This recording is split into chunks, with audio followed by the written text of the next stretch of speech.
ननद रानी रेखा परिवार की लाडली बिटिया, या फिर यूं कहें कि परिवार की आन बान और जान।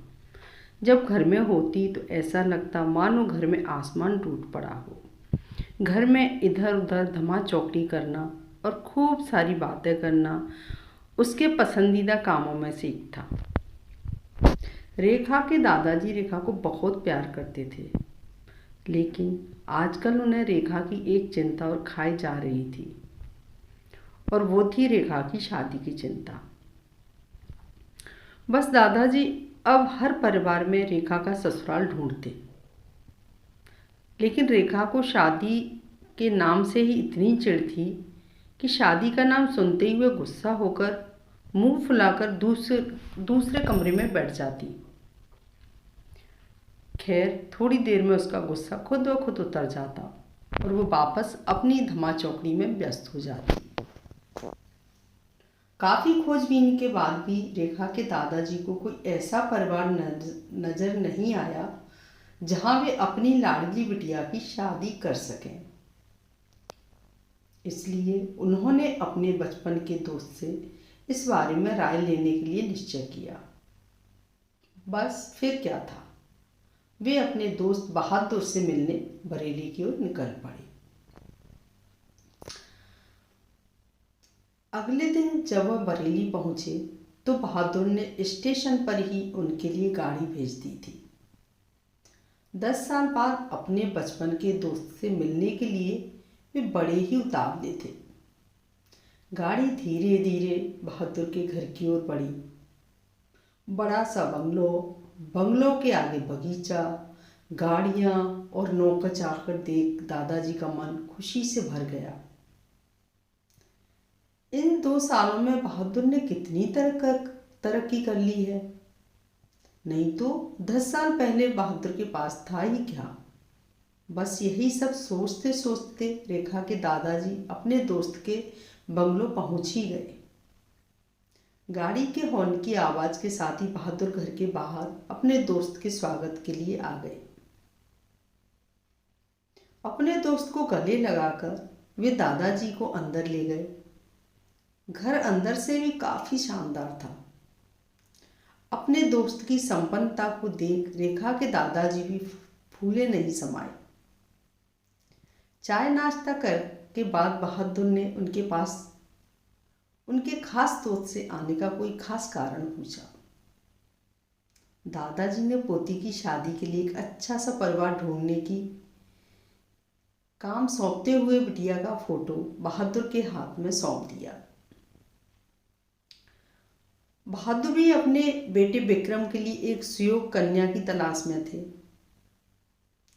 तीखे नैन नक्श, चेहरे पर तेज और एक बार में ही किसी को पसंद आने वाली रेखा बिटिया को फोटो में देखकर ही उन्होंने रेखा को अपने घर की बहू बनाने का फैसला कर लिया। बहादुर इतना सोच ही रहे थे कि इतने में उनका बेटा विक्रम आ गया। विक्रम ने दादाजी के पैर छुए और हालचाल पूछने के बाद ऑफिस की ओर निकल गया।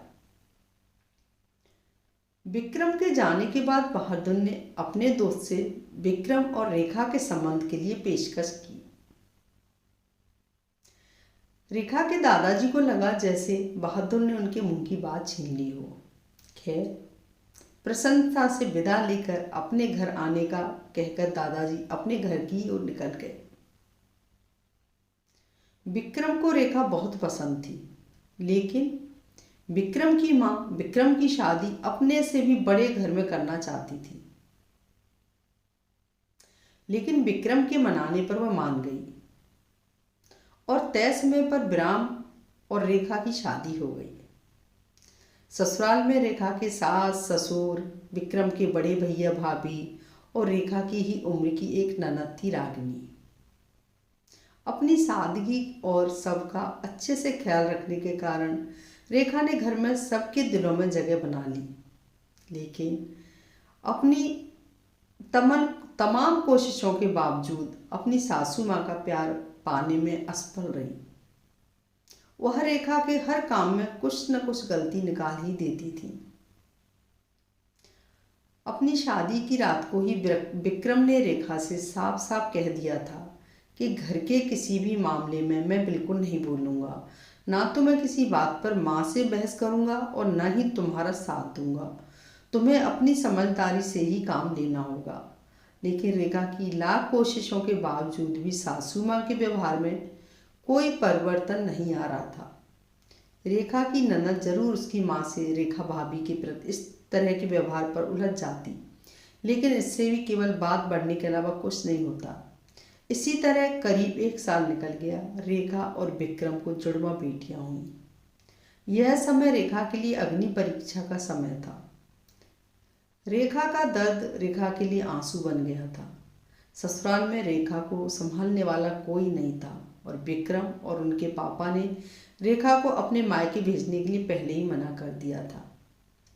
एक दिन रागिनी कॉलेज से आई तो उसने सभी को कॉलेज से सालाना कार्यक्रम में आने के लिए कहा और ये भी कहा कि कॉलेज में उसकी भी 2 प्रस्तुतियां हैं, इसलिए आप सभी को चलना बहुत ज़रूरी है। खैर, ना चाहते हुए भी रेखा को अपनी दोनों जुड़वा बेटियों के साथ रागिनी के कॉलेज जाना पड़ा। कार्यक्रम की शुरुआत में गीत संगीत की कई प्रस्तुतियां हुईं। उसके बाद मॉडलिंग राउंड शुरू हुआ। दर्शकों ने तालियों के साथ सभी का उत्साहवर्धक किया। मॉडलिंग में रागिनी ने भी हिस्सा लिया था। आखिरी राउंड में रागिनी के साथ 4 और लड़कियों को सेलेक्ट किया गया, जहां सभी से जज द्वारा एक एक सवाल पूछकर विजेता घोषित करना था। सवाल जवाब का दौर शुरू हुआ। इसी कड़ी में जज साहिब ने रागिनी से सवाल पूछा, अगर घर में तुम्हारी माँ और भाभी में से किसी एक का साथ देना हो तो तुम किसका साथ दोगी? पूरे सदन में खामोशी छाई थी। सभी रागिनी के जवाब की प्रतीक्षा कर रहे थे। तभी रागिनी ने थोड़ा आगे बढ़कर कहा, अगर भाभी सही हो तो अपनी भाभी का। जज साहिबा ने आगे पूछा, क्यों? रागिनी ने जवाब दिया, क्योंकि मुझे भी कल किसी की भाभी बनना है। जवाब सुनते ही पूरे सदन में तालियां गूंज उठी।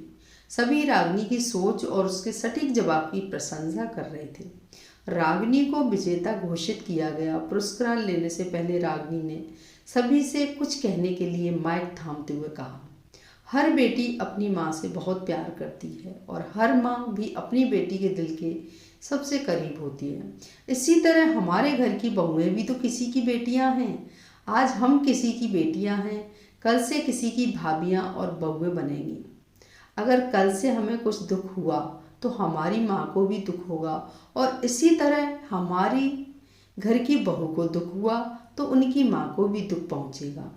और इस दुनिया में किसी भी इंसान को किसी की भी माँ को दुख पहुँचाने का कोई हक नहीं है।